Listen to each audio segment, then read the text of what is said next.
Village of East Dundee regular meeting dated Monday, June 15th at 6 p.m. Catherine, would you call the roll, please?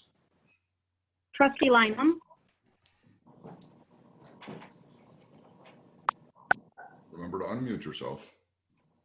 Bottom left. Trustee Lineham. There we go.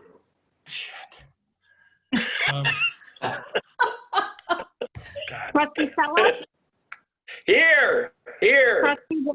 Trustee Wood. Trustee Mahoney. Here. Trustee Andreessen. Here. Trustee Coonsey. Here. And President Miller. Here, we will forego the Pledge of Allegiance this evening. First thing on our agenda is public comment on agenda items only. If we have anybody from the public who would like to address the board at this time.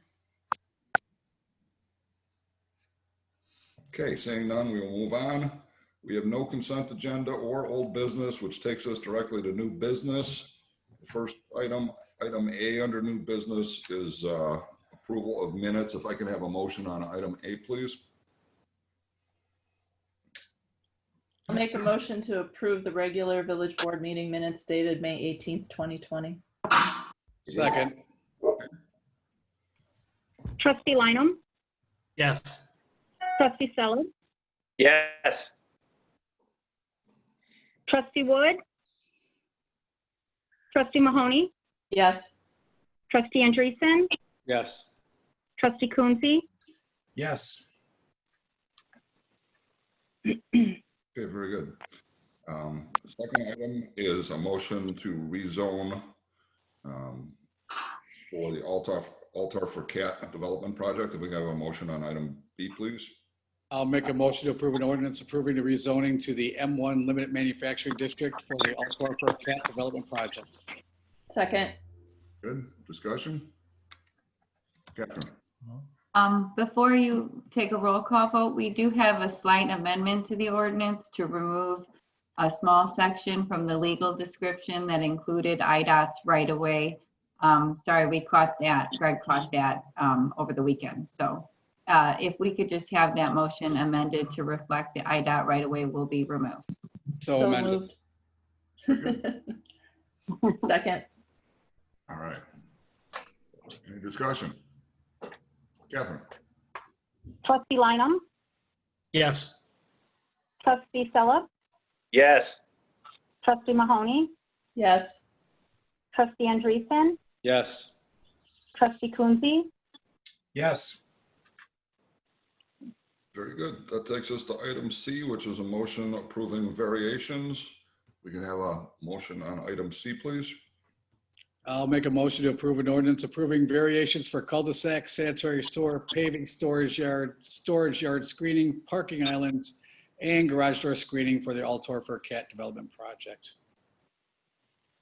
Second. Good discussion on this? I'm sorry, but there was also a Scrivener's error in the variation ordinance. Under the fencing on the north side, it should say Route 72 instead of Route 7. So I just wanted to point that out. So amended. Oh. I'll amend my second. Very good. Anything further? Catherine? Trustee Lineham. Yes. Oh, wait, I had questions on this. Yeah, go ahead. Sorry, Scott. First off, I noticed in the plans from, I guess your architect versus your landscaper were significantly different. The landscaper was dated later, I believe, but I'm just wondering which one is the accurate layout.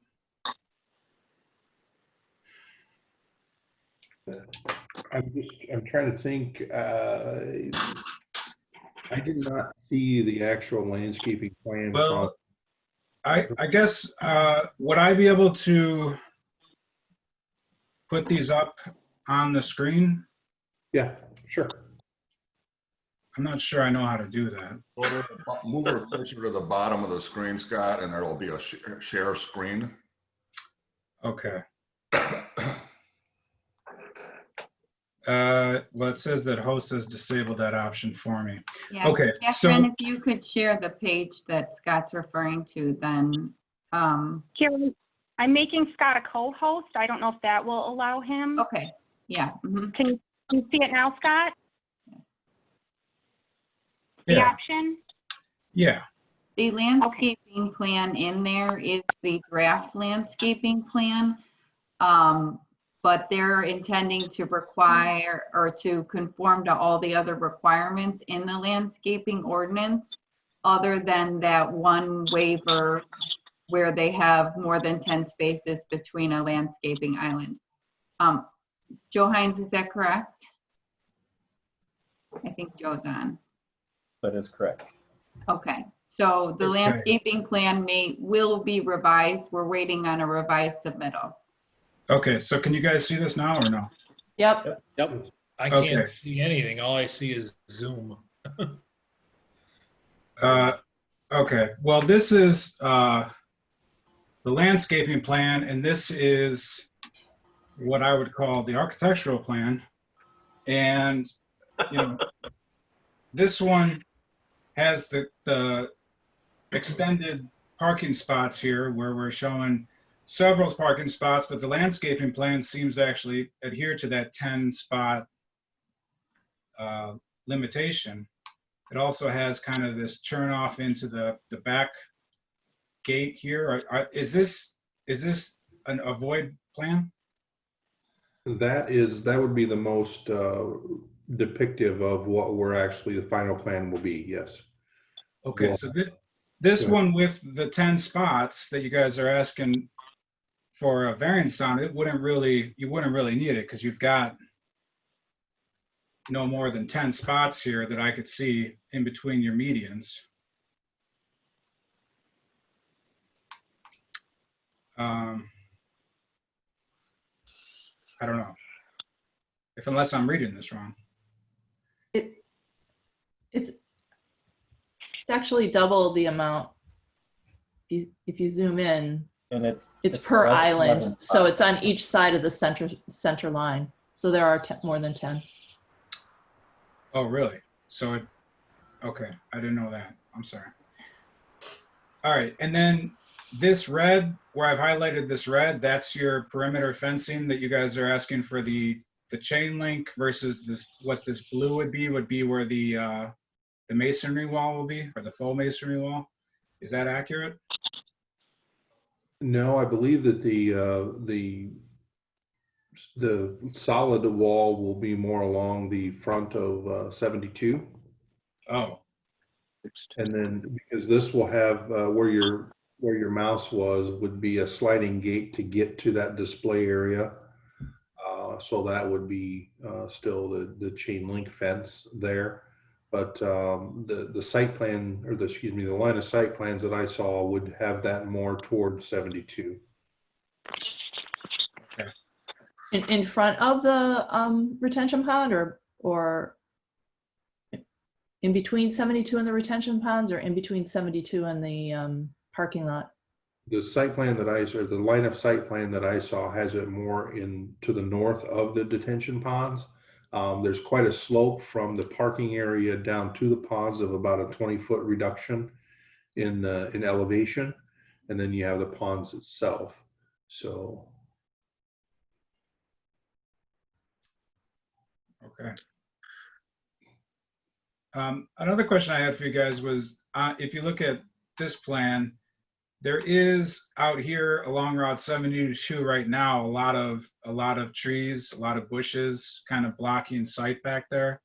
And I'm wondering, are you guys planning on getting rid of all that, or are you going to just keep that here and just maybe hollow out where you're going to have the Christina Drive come through and the rest of it's just going to stay there?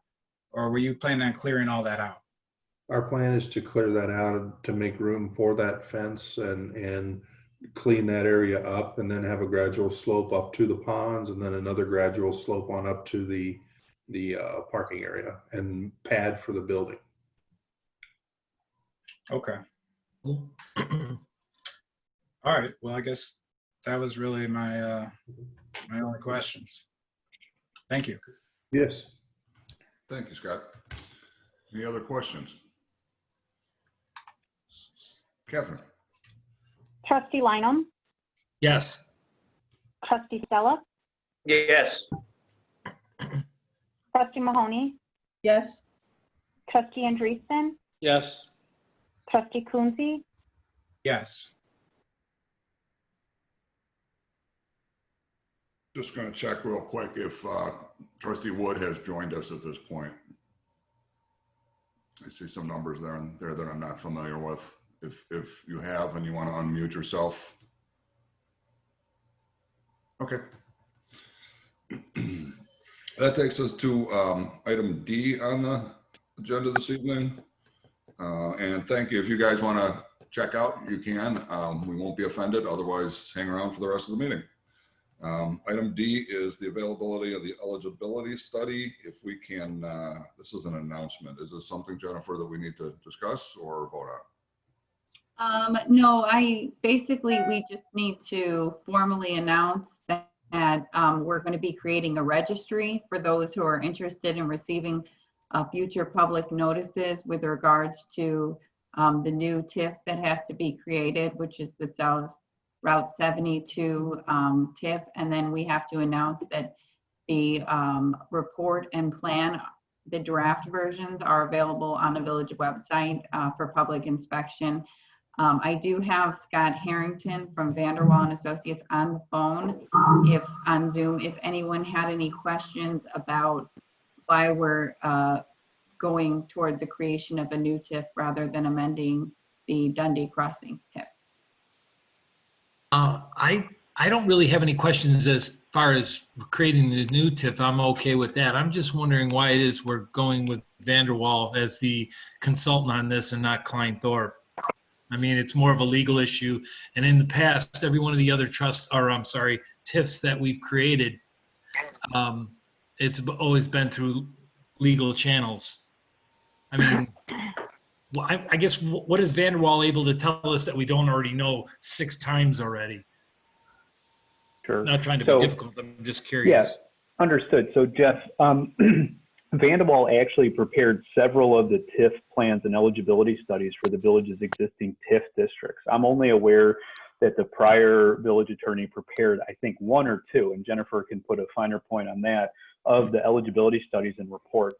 The issue with attorneys preparing TIF reports is that if litigation were to be filed, let's say by a taxpayer or by one of the affected taxing districts, like school district, township, whomever, as your attorneys, we don't want to be in a position to have to appear in court. We can't appear in court both as a witness and as your attorney. And at Kleinthorpe, we see a dividing line between land planning, which is really where these TIF plans come from. That expertise area is being separate from legal counsel. There are some law firms that do them, granted. Your prior village attorney was one of them, but there's relatively few who do that. And there is a well-established industry of planning experts who do this kind of work. I'd say it is very rare to have an attorney prepare the plan. Okay. All right. So Jennifer, have we formally announced what we need to announce here? We have, if Attorney Smith is okay with my announcement, I think we're good. The announcement's great. The next step will be an ordinance being brought forward that will set the dates for the joint review board meeting where the other taxing bodies come in and for a public hearing. And I'll be working with Jennifer and Scott on those matters. Can I ask a question on this, Tiff, real quick? Yeah, absolutely. I'm just wondering, I realize that the TIF is set up to be 23 years, I believe. Is there any precedent for villages setting up TIFs that are shorter than the full 23 years? Why would you want to? We can do that. It is possible. Mm-hmm.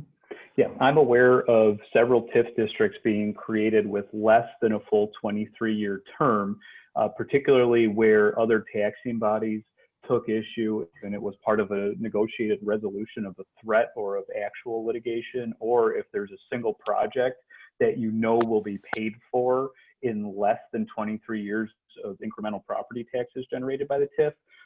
But most of the thinking along these lines is along Jeff's perspective, which is why would you shorten it? Because you don't know what additional projects may come up within the TIF over the 23-year time. Well, how big of a TIF district are we creating? Isn't it just going to be as big as this individual property that we're 38 This acres, one? right?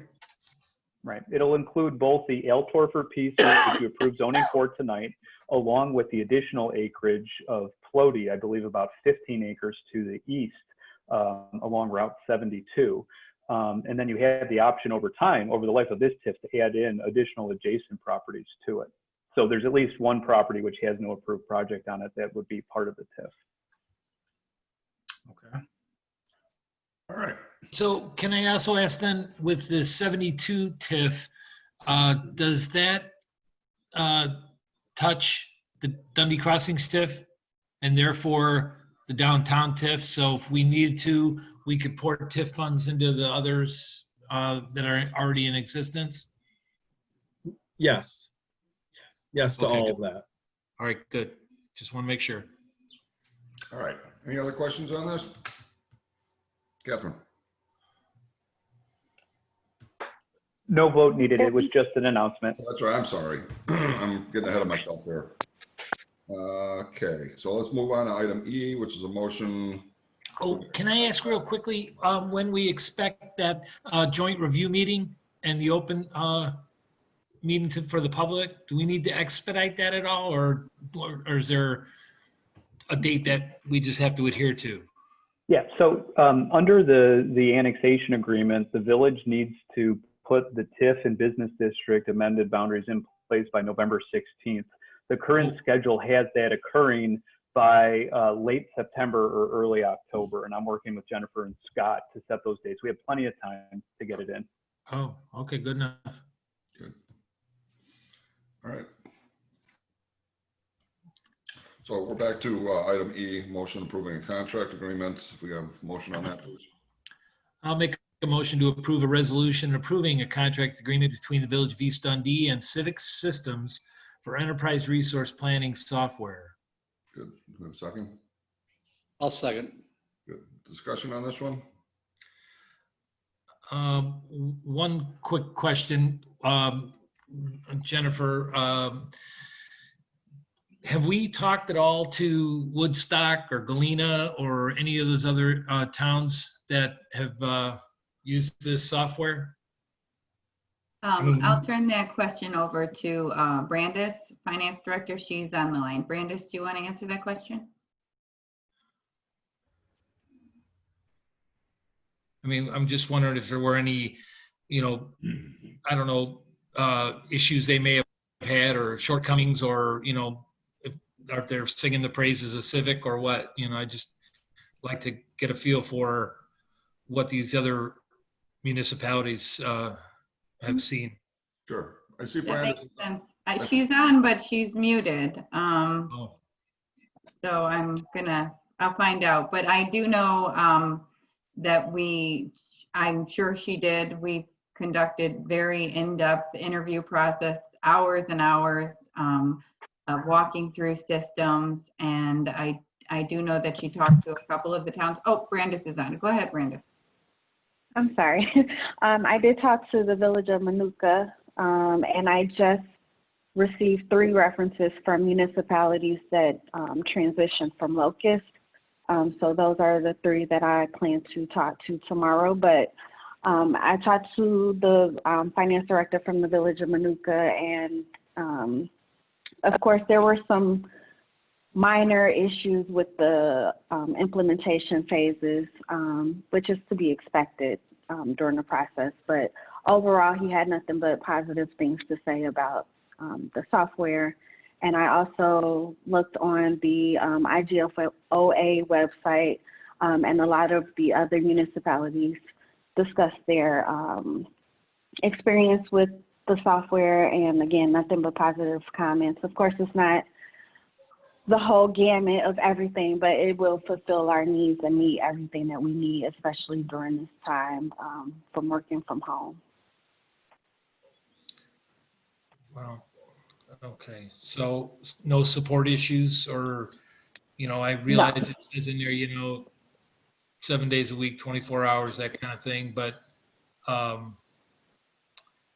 there haven't been any questions or problems that have No, been.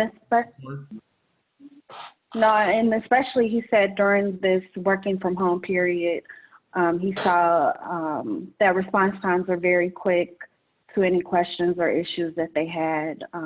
He said even more so now than, before the coronavirus hit. Okay. And then with the $12,390 annual renewal, that's just the licensing agreement, correct?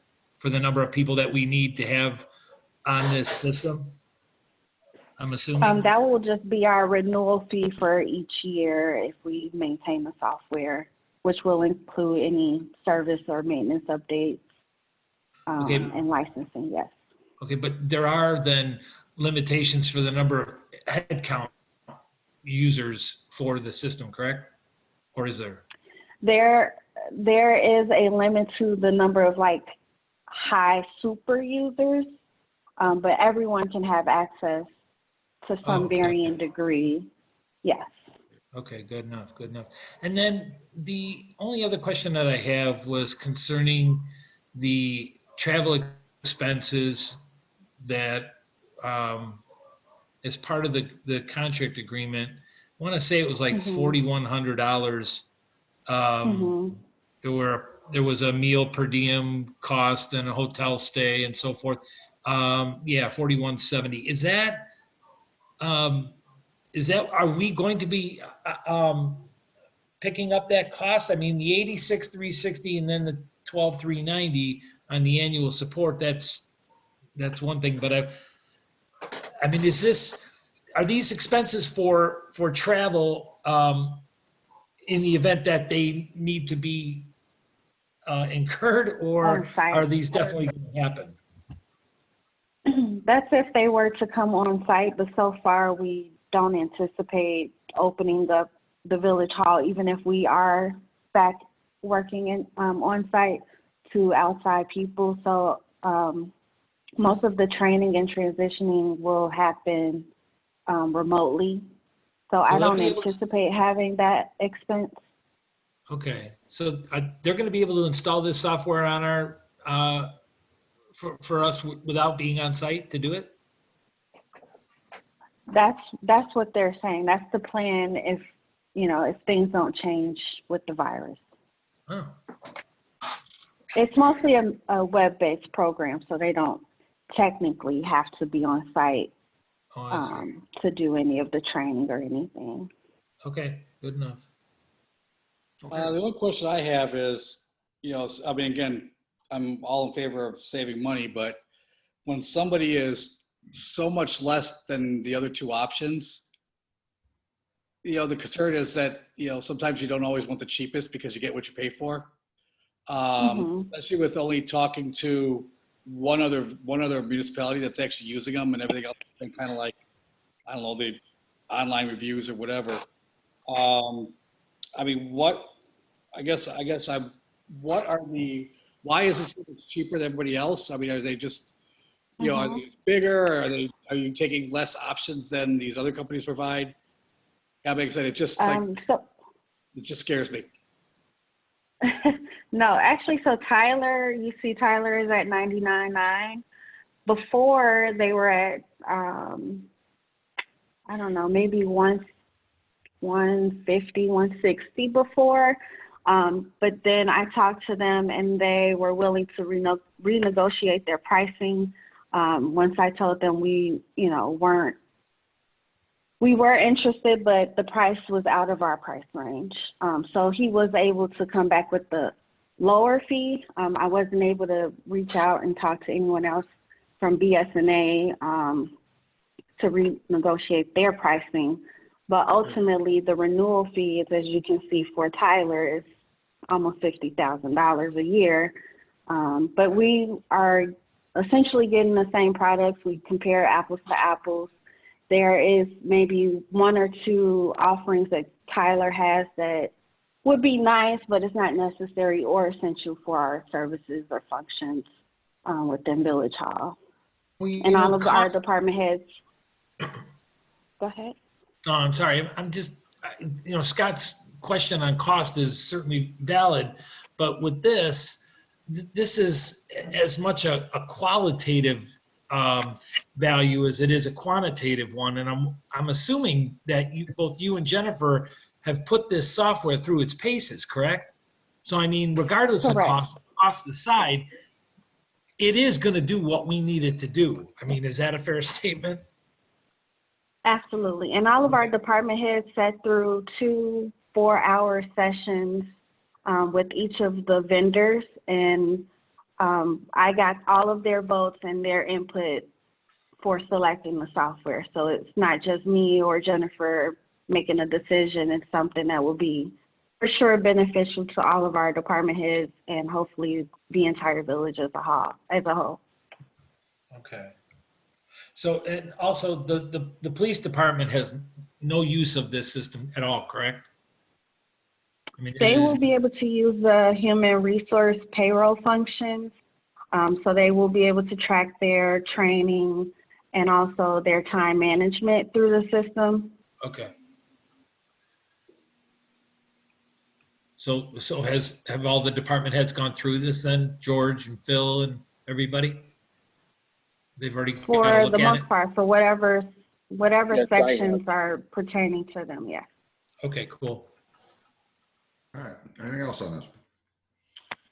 Okay, Catherine? Trustee Lineham, Yes. Trustee Phillips, Yes. Trustee Wood, Yes. Yes. got it. Trustee Mahoney, Yes. Trustee Andreessen, Yes. and Trustee Coonsey. Yes. All right, thank you. Finally, we have a motion for to-go cocktails. We're gonna have somebody make a motion on item F, please.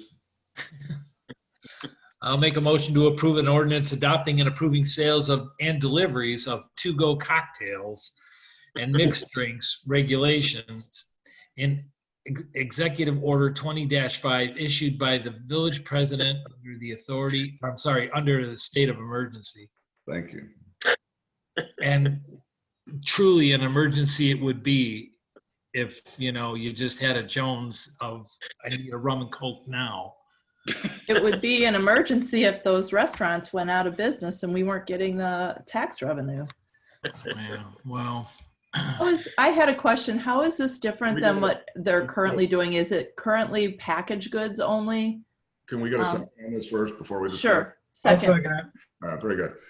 In answer to your question, currently you can only sell alcohol in its original sealed container. So you Okay. can have a Mai Tai mix and you can have an airplane bottle of rum attached to that. In this particular reiteration, the governor has decided that you can mix the drink and sell it in a sealed container that's clearly labeled. That would be the difference. Good old JB, boy, is he a forward thinker or what? He actually had been asked this by several people. So that's, the good news is you can't anticipate everything. When something comes up, they, say, yeah, sure, why not? So now this would only apply like during a declaration of disaster. correct. Is it just this one, or if East Dundee gets a big flood, is everybody going to have a blue cup walking around downtown? I don't think so. Greg, can you It's explain like, the I understand why difference? they're doing it now, but we could have a tornado and have a disaster, and next thing you know, it's Red Cup Village. Right. So the idea, the law doesn't draw that distinction, but that's what the proposal is. And I believe that staff circulated the version 2 of the ordinance, which incorporated what Scott is Andreessen speaking of, which is that it would only apply at such time as the governor has declared a state of emergency relating to public health that includes the village. And at such time, then this to-go permission would be granted. Jennifer, is that correct that version 2 had been distributed? I don't know if it's been distributed. Catherine, do you have version 2 in front of you? No, I don't.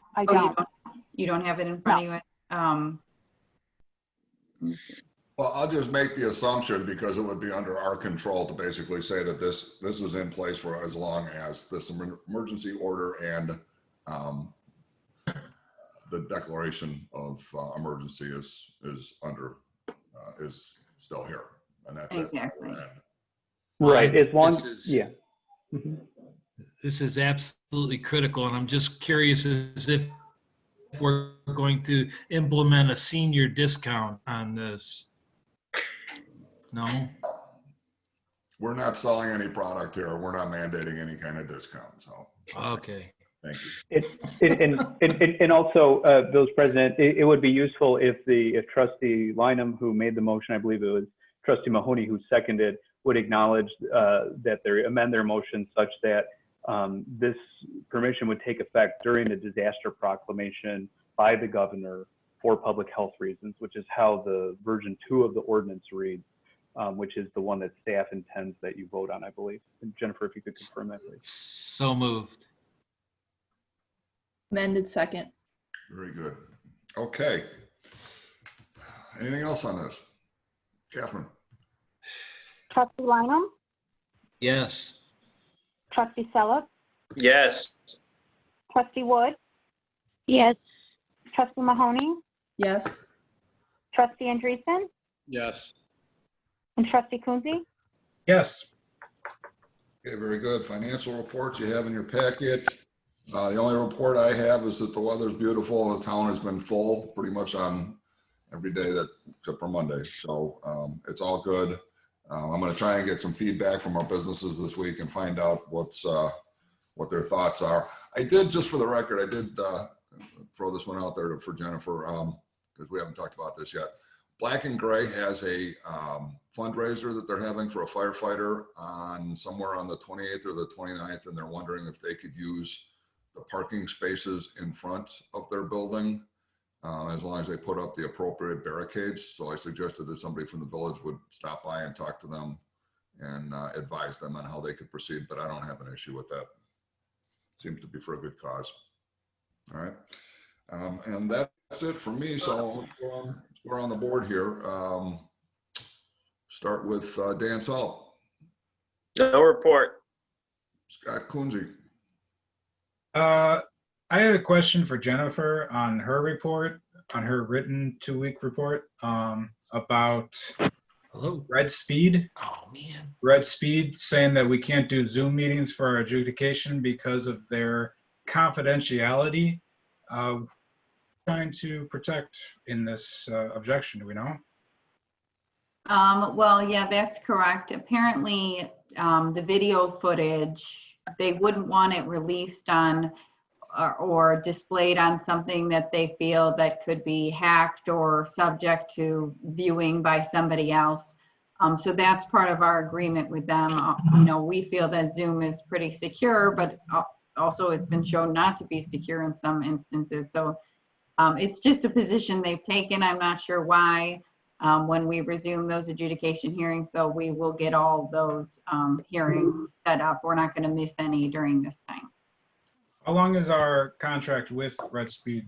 How long does it run out till? Chief Carpenter, are you on the phone by chance? Can you hear me? Yes. Yes. Okay. I think it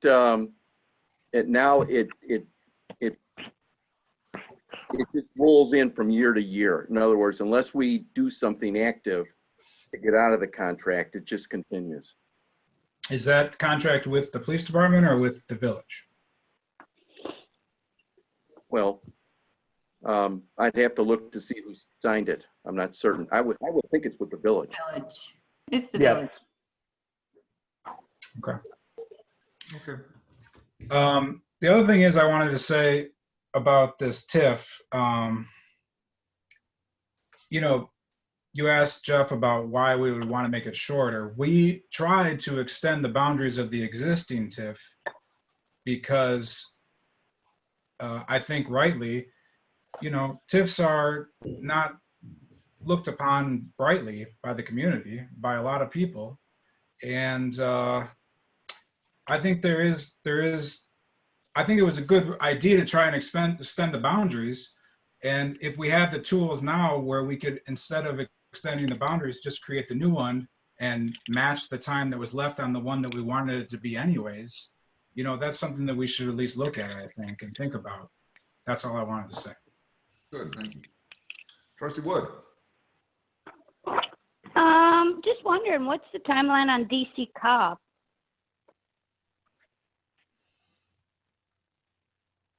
I don't have an answer for that. Is Chris on the phone? I don't believe Chris is on the phone. I can get that information for you. I know that they were still having, they were still resubmitting. So it's been kind of stuck in the permitting stage on their end. And it's been stalled for quite some time. So I don't think their timeline was as aggressive as we thought it would be originally, or they thought it would be.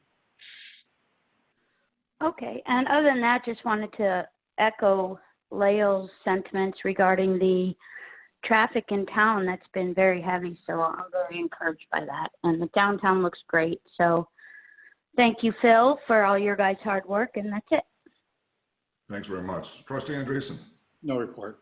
Trustee Lyon? No report, but I do have a question, a quick one on the first warrants list. We're spending $1,600 on face masks. Is that correct? Yep. That should be correct, yes. Mm-hmm. I mean, are these like, first off, I guess, how many? I bought one at Menards. It was 89 cents.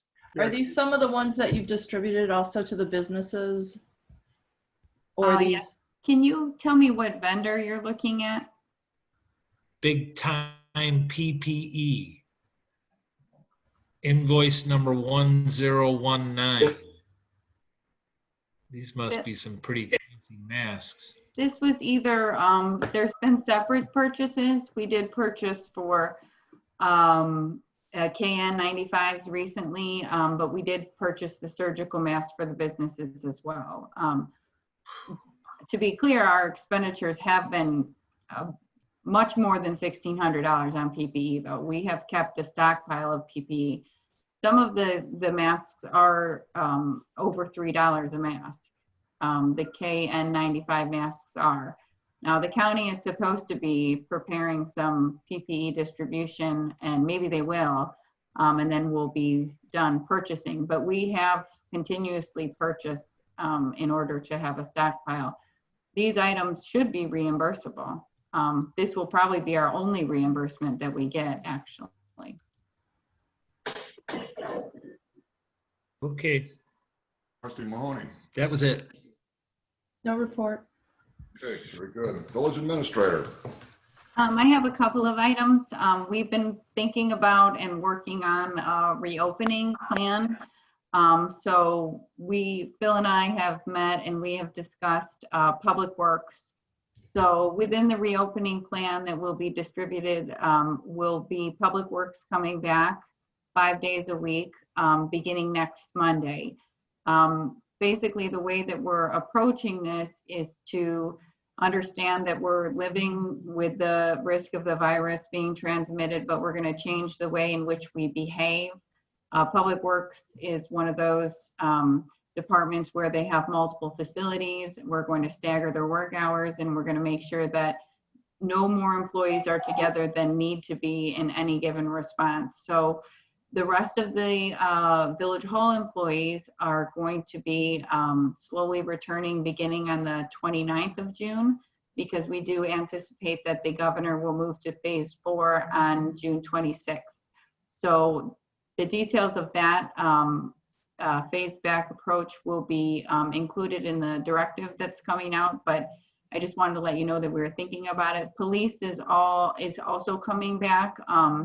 Admin staff is coming back in a staged form, and the officers are actually, we've had additional officers on since the protests began, just in anticipation of anything happening in our town or neighboring towns. So I just wanted to make sure everyone was aware that we are thinking about it and planning for it. The other thing I wanted to announce is we started a Facebook page for our businesses, a group. so that we would be able to communicate with them more effectively. We do communicate with them through MailChimp, and we'll continue to do that, but we thought Facebook would be a good way because obviously they get a notification. And so it's a really fast tool to communicate with our businesses. So I just wanted to report on those two things. Unless anyone has anything for me, that's all I have. Questions? Okay, village attorney, No report, thank you. village engineer, No report. chief of police, No report. public works, No report. building official. This is with us. Finance. No report. All right, last call here. Public comment on anything, anybody? Anybody else? Yes, I have a comment. Sure, absolutely. Can you tell us who you are, sir? Michael Harvey. I'm a Okay. resident of East Dundee. Good. Yeah, it's the issue of campfires in the town. On the website, all it says is small campfires. I have issues with people burning and you saying it's a campfire all day long. I'm just wondering if it's a possibility if we could make time limits, like maybe at night, for that kind of stuff.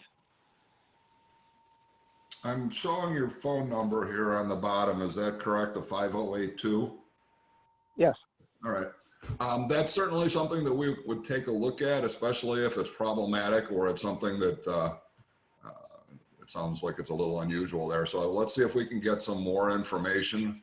And well, it's just that people can burn all day long if they want. There's no time limit or anything like that for having a campfire. And there's definitely some abuse going on, but I would think that you'd want a specific time that you could have campfires instead of just having it all day long if you want. I'm not filing any complaints against anybody, but I find it to be an issue. Okay. We will definitely look into that and see if there's something that we need to adjust our ordinances for. Jennifer and I will talk about that. And, I appreciate it. Thank you. no problem. Thanks, sir. Okay, anybody else? All right, unfortunately, we have no executive session, so I need a motion to adjourn So So moved. moved. and a second. Second. Okay, Kathy, voice, please. Trustee Lineham. Yes. Trustee Phillips. Yes. Trustee Wood. Yes. Trustee Mahoney. Yes. Trustee Andreessen. Yes. Trustee Coonsey. Yes. And President Miller.